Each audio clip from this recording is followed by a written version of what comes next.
we've seen the Racer 2, we've seen the Racer 3, and now we've seen the Racer 3S, or I've made a video on the Racer 3S. So this is the DRL Racer 3S. I really love DRL for all they're doing, and thank them so much for sending me these quads because they're so freaking awesome. So this one is a little bit different than the Racer 3. As you can see, it does have the same, it's got LEDs just like the Racer 3. I don't know why half my LEDs on the top surface stopped working. Maybe it didn't like the fact that I smashed it up real good. It does change all sorts of different colors. I don't know how I got this sparkly effect. I just plugged it in randomly and it started sparkling. I think the sparkle is freaking beautiful and awesome. I wish all my quads would sparkle like this. But it comes at quite a price because this thing weighs about a kilogram or just over a kilogram. And just for reference, I'll show you what the Racer 2 looks like again. I already did a video on this. This was pretty cool. I'll talk about it again a little bit later. But here is the Racer 3S. So the differences between the 3 and the 3S are probably just the LEDs and a couple other minor changes to the inside. I don't really know. I haven't really even asked them about it. But with this, I did take a little bit of a different approach. With the Racer 3, I wanted to keep it as stock and default as possible. Same thing with the Racer 2. I tried to keep it as default as possible, but I didn't have a choice. I had to put newer firmware on it. And I found that with this Racer 2, it actually flies really darn well with these crappy 5-inch twin blade props. But more on that a little bit later. Let's talk about what I did with this. So first things first, I'll tell you about the props that I tried on it. I've tried a bunch of different props, but I'll give you the primary different props. So this is the prop it usually runs on. It's the HQ 6x4x3. And then this is the prop that I tried on it, which I kind of liked quite a bit. It's the Azure 6145. They're calling it their big smooth prop. It's a really nice prop, but it does weigh a little bit more than the HQ blade.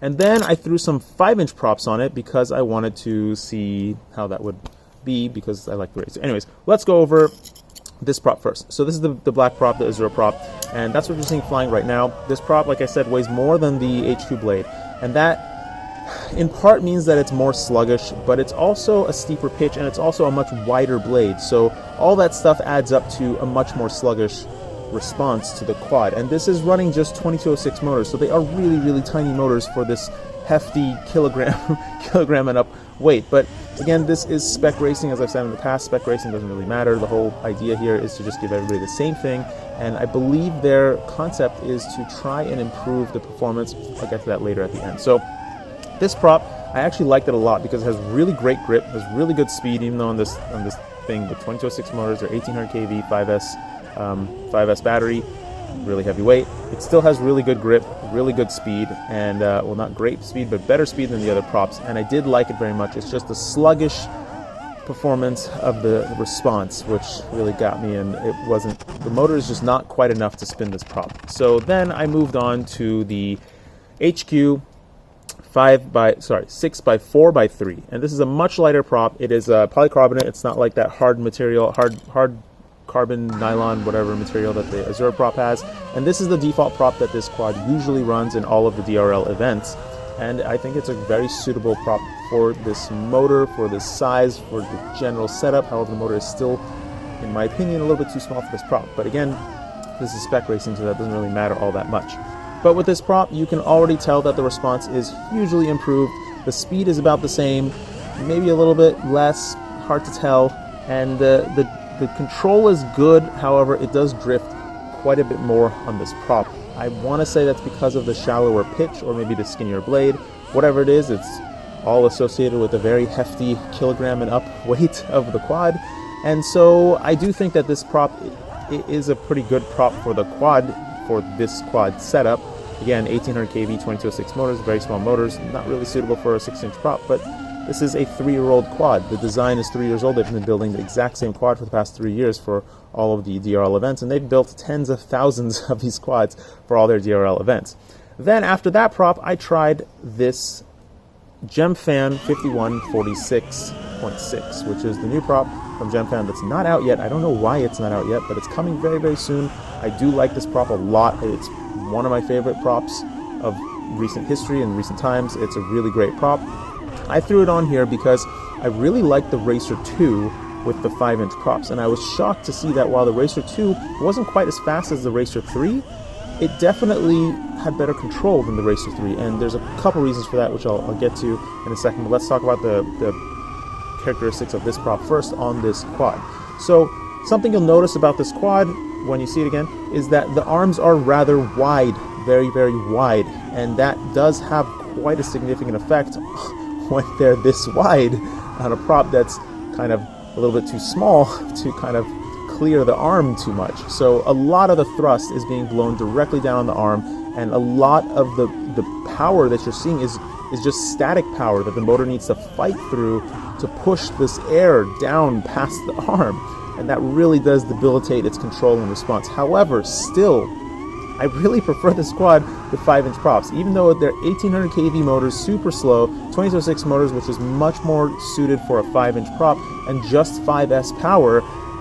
It really does have a lot more control to me. I personally would prefer if they just increased kV to maybe 1900 or 2000 kV and just put 5-inch props on the Racer 3. I think it would be much more controllable. I think pilots would have a much easier time getting around courses because you do have a lot more fine control when the motor can actually grab hold of the prop and manage the weight and the drag of the prop and really give you that control that you really desire and you want.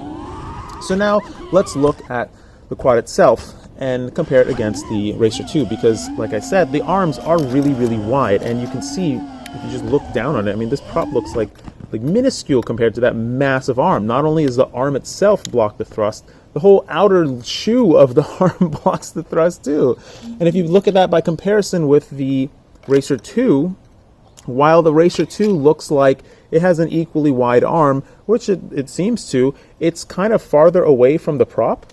I think that is making quite a bit of a difference because I still would prefer to fly the Racer 2. Even though it's not as fast, it's more controllable than the Racer 3. And I have no idea because I haven't tested this very much, but I would say that it has a lot to do with the arm design. However, this is spec racing, so it really does not matter. And I'm just critiquing something that doesn't require critiquing. But let's continue to look at the quad itself. So this design that they have is 3 years old, and they've done an unbelievable job maintaining such an incredibly not convenient quad to build and fly. As you can see here, I kind of just tumbled across the ground, and I have smashed this arm up pretty good, and I've cracked up a bunch of other things. And so this thing is just not durable. At least the casing is definitely not durable. So I say again, the true heroes of DRL are those people that are maintaining these quads because it is such a tremendous amount of work. I cannot even fathom how much work it is. In addition, the design in general is not very convenient to use. You can't really get the GoPro in and out. You kind of just put the GoPro in and it's kind of like a one-time use. So these guys are running tens of thousands of these things with tens of thousands of GoPro sessions that they just put in there permanently, and then they just kind of throw them at the DIT guy that takes the thing apart to get the GoPro out so that they can get the footage on the camera. So, I mean, just like the sheer amount of work it takes to put on this event, forget the TV, forget everything else, just to get the quads ready is absolutely immense. And I think we really need to appreciate how much work DRL does to put together each one of the shows that they do. But now, looking towards the future, because this is a 3-year, I was going to say 8-year-old design. It seems like it's 8 years old. But this is a 3-year-old design, so it is extremely dated. It's using the same RG20 ESCs from, I think, more than 3 years ago. It's got an F3 processor. It has a camera from forever ago. There's nothing on here that's truly updated. So the one coming up is going to be quite different. Now, they haven't given me a whole lot of details, and I don't even want to know because I just want to be surprised when I see it. But I'm really hoping that they've made the design something that's easier to build and maintain. They have told me that they have, not just them, a lot of the pilots have told me that they have just benches and benches and benches of like thrust stands and tests and charts and analysis, and they have been doing just heaps of research to look for that special configuration to give the pilots the control they want and making sure that the quads are slow. They don't want these things to be super duper fast because you can't watch racing that's super duper fast. So they want everything to be very slow, but they don't want to sacrifice the control and the actual ability for the pilots to shine and show their talents of piloting through to the audience, to everybody. So, yeah, it's going to be very different. I'm really, really looking forward to just seeing what it is.